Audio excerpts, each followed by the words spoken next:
Hey, Pastor Willie Harris here. The theme for Mount Zion this year is advancing the kingdom of God.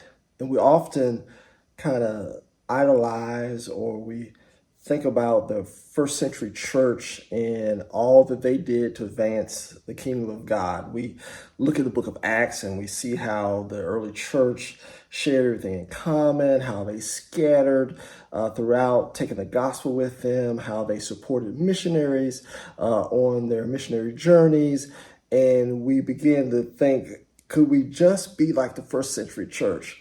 Well, the first century church was not without its own problems. And in fact, they had a lot of problems.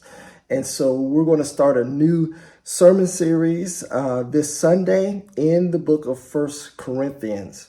And so if you're familiar at all with this book, it's a letter from the Apostle Paul to the church in Corinth.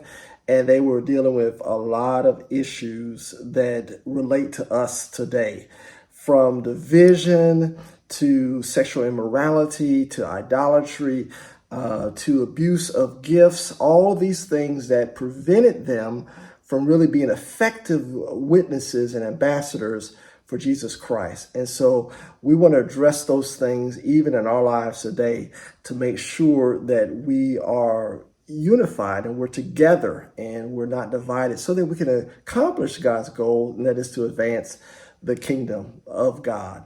And so I invite you to join us at Mount Zion on this Sunday. We kick off our series.